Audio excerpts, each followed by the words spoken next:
Shock, disbelief, anger. Hundreds assembled at the Go Gotagama Centre, the protest site in Colombo, as news of Ranil Wickremesinghe being elected President of Sri Lanka filtered in. Protesters, both college students, activists and young working professionals, said they felt let down and cheated. Well, our aim to start off with, as you quite rightly said, was a slogan, a consensus for Gotabal to go home. But realistically, with Ranil coming in, what we have to understand is Ranil is no different to the Rajapaksa regime. Yes, Gota was the figurehead of it, and we were asking for him to go home. But realistically, how different is Ranil to that? He is also serving the same interests of the Rajapaksas.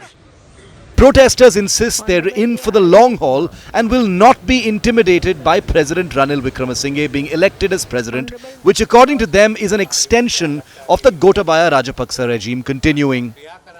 We have sent a very clear message to parliamentarians that we do not want Ranil Wickremesinghe as our next president.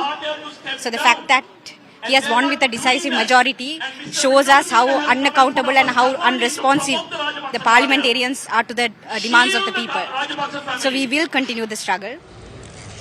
Activists say they're feeling let down that 134 MPs supported Ranil Wickremesinghe, ignoring the voices of protests in the streets.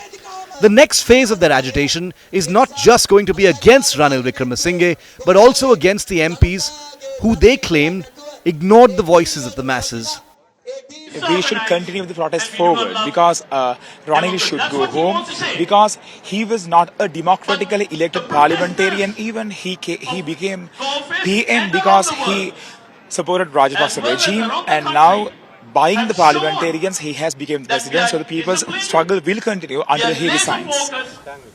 There are apprehensions that the regime may crack down on protesters in the name of tackling anarchy and to restore order, to bring in both tourists and investors. But protesters insist they will regroup and form a strategy to continue their struggle for what they insist is their goal of power to the people and grassroots democracy with equal distribution of wealth.